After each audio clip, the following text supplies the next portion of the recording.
Hello, ladies and gentlemen. Today I'm going to talk about my experience in dental ethics education, in which learning is intended to happen rather than giving students necessary knowledge and directives. This is what we call flipped learning. In this scenario, ethics is not only to have thoughts and ideas about justice, fairness, and happiness, but also, and more importantly, having emotions and directly doing something.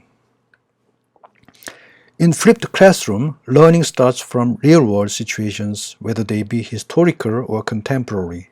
Health practitioners have at all times been criticized ethically, either as direct pickpocketing or unnecessary health services claiming undue amount of money.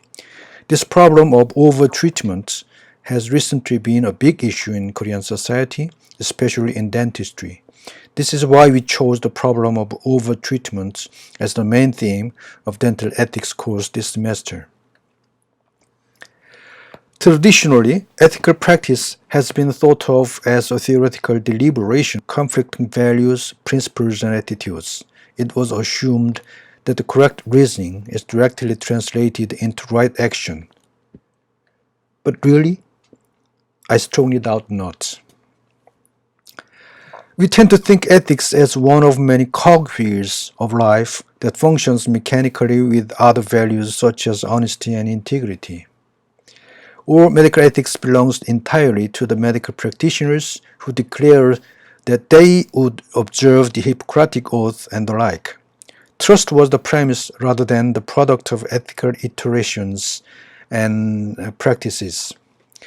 This is a cartoon ridiculing doctors' hypocrisy, who declare to be ethical and then go nuts. More recently, healthcare ethics was abridged into four concise principles: autonomy, non-maleficence, beneficence, and justice. These were thought to be the practical summary of two contrasting ethical theories of deontology and utilitarianism. We still want quick abstract fix of malfunctioning healthcare system rather than to be deeply involved in the real-world situation. Now we have escaped from the notorious image of pickpocketing and attained the noble status of beneficent caregivers. But the gap between abstract idea and the real are still large.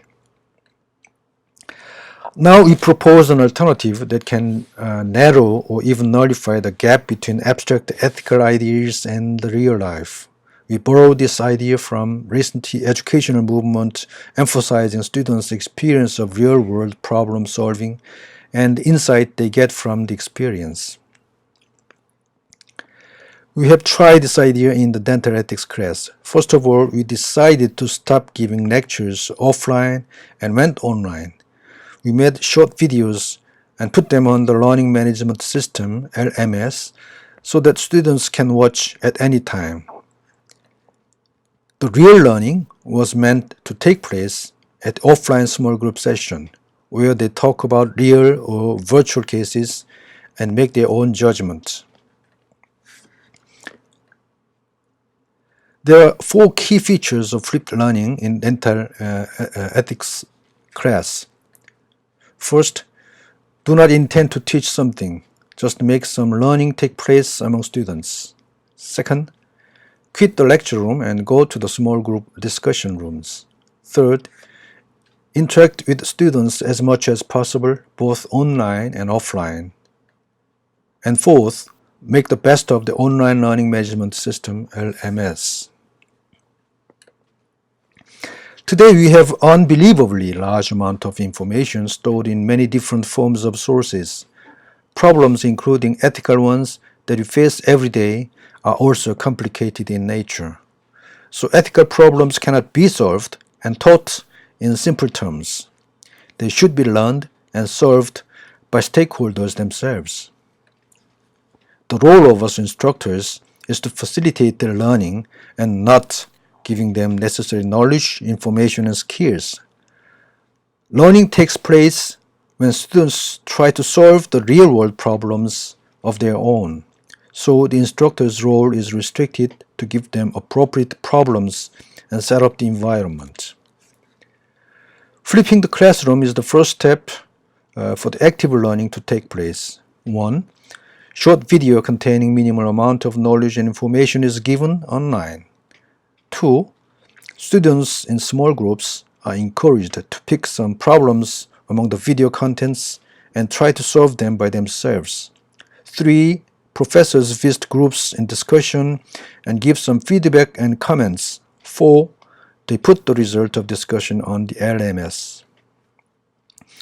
Real learning happens while students are talking among themselves and with instructors.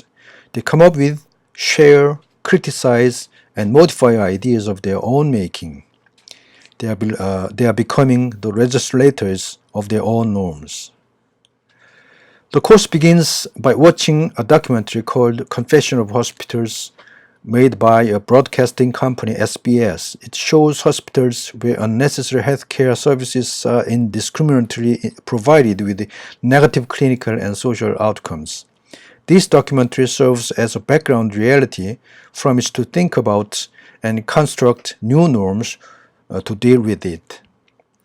The documentary shows a dentist who accuses fellow dentists of not resisting the temptation of overtreatment and succumb to the unethical routine. Then we turn into the FDI Dental Ethics Manual, a very small handbook of dental ethics. Every chapter was taken as a subject and made into video, which was then put to the LMS so that students could watch before coming to the small group session. Students watch the video at home, on the subway, or anywhere they want to. They bring the ideas brought about by the video lecture into the discussion room. There they share, accept, and criticize colleagues' ideas into his or her own problem-solving task. I walk around the groups asking and answering questions, suggesting slightly different way forward. The result of the discussion is put to the LMS and get the instructor's evaluation and feedback. In flipped learning, short, concise lectures are given online, whereas in traditional learning, long, comprehensive lectures are given offline. In traditional learning, students had to do homework by themselves or get some help from family members or private tutors. In flipped learning, every student becomes others' tutor. In traditional learning, the final product is the scores of examination. In flipped learning, continuously growing selves are the goal. This is what healthcare ethics or health humanities more generally are all about.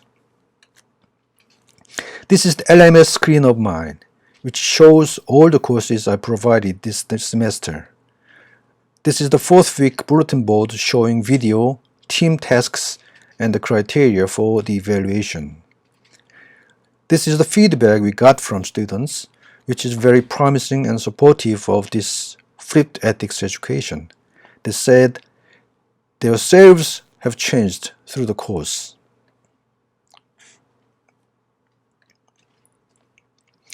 The feedback from the students was positive generally. They said this course has been useful and interesting. But some of them wanted to listen more diverse voices from other students outside their team. Accepting this feedback, we are going to reshuffle teams during semester next time. They are still uncomfortable in making their own norms without professor's direction. That is understandable, but I think they should overcome this difficulty to be the creators and actors of their own norms. Some of them also pointed out that this course deals with the problem of overtreatment only from patients' point of view. They complained that the dentist's interests and viewpoints was ignored.